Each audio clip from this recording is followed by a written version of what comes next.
Hey, everybody. Welcome back to the Benefits Cool Down. I'm Eric Silverman, Ted Lasso. That, my friends, is Ed Legande, a.k.a. Sam Obisanya. Look, I think that's 3 or 4 weeks in a row I've said your name right. How proud of you are you? Of me are you? You're on a roll, man. I know, right? It's pretty cool. I I'm gotta commend excited you. for myself.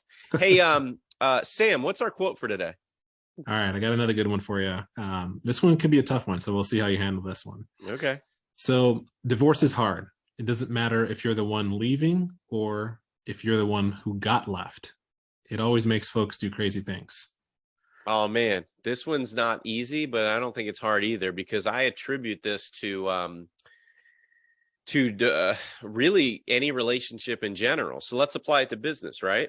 How many folks listening to this today or watching us, and we appreciate you very much, how many of you have had to break up with a client or had a client break up with you or had a solution or provider or vendor or carrier leave you or vice versa?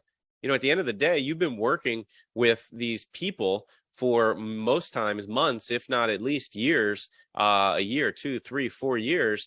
And all of a sudden, like a flip of a switch, you decide to leave or they decide to leave. That's hard. Nobody wants that bad news, right? So imagine your top client, even a mediocre client. People don't like to lose clients. Imagine they email you, cowards, they should call you. Anyway, imagine they send you a note or they let you know that they're moving on and switching to a new advisor, broker, consultant. Imagine you're a carrier rep and your client just told you they're moving to a new carrier. It stings. You don't want to lose business, right? We get it. I totally understand. But I think it's really mission critical to understand how you take that news and process it and deal with it, right?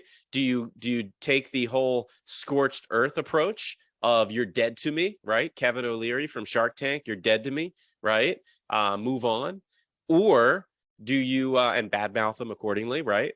Or do you take it in stride, potentially, hopefully try to learn from it, do some sort of exit interview if possible to figure out where things could have gone better, if any, and move on. And I'll give you a perfect example. Like I have a case, I was telling you about it, Ed. It's a 3,500 life case that we just landed literally a week ago, based on the date of timing. It's going to be later, but a week ago from this recording, we just closed it. And it's exciting, right? Well, when we got the deal, the long story short, we ended up recommending that they go with a certain carrier for some of the benefits. We had no idea that the carrier they left a year and a half ago was this exact same carrier. I didn't know. I had no clue. That's not the carrier in place now. So it never crossed my mind. And why would it? We did a thorough market analysis like we always do.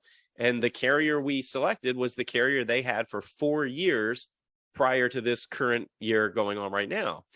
Well, we got that new carrier, the old carrier, back in there. Well, you tell me, it's the same HR people, same C-suite, same broker. Do you think that carrier I recommended to be brought back in, do you think that would have been as easy and simple to bring in had that carrier rep and had that carrier scorched earth and made a big mess and left in a fury, dead to me type scenario? Probably not. But respectfully, I'm not going to name companies and carriers, they must have, I wasn't around, but they must have left on really good terms and they took it like a champ and moved on to the next case. There's millions of companies out there, right? Because when I brought that company name up, the head of HR literally said, "Oh, we had them before who we have now." And I kind of braced myself. I'm like, "Oh, great. Now they're going to," and the employer was like, "We like them. It was no big deal. We just moved on because we thought it was a better fit. We made a mistake. We think your idea is even better. Happy to go back if they want to come back." It's great. It was easy. It was no big deal.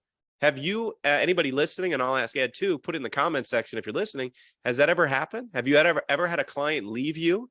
You don't like it, but then you win them back 6 months, a year, 2, 3 years later? Or even more so, this happens quite often. You have the executive director of HR who loves you. Maybe it was beyond their control. You left on good terms, and 2 years later, you stay in touch. They're now the CHRO of another company, smaller or bigger.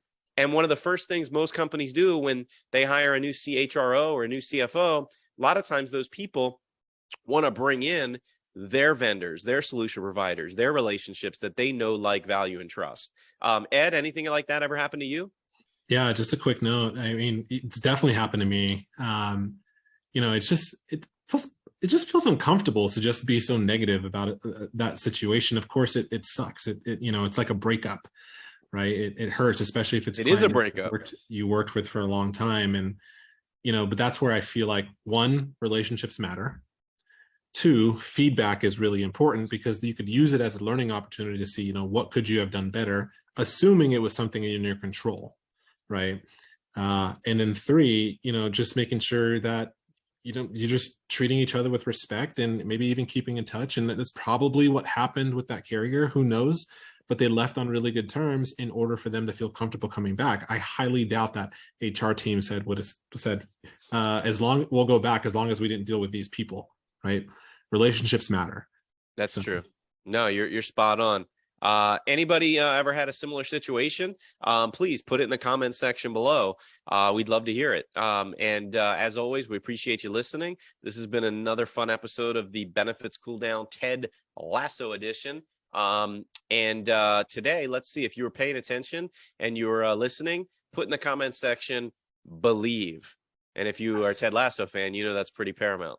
Thanks, everybody. Thanks, Sam.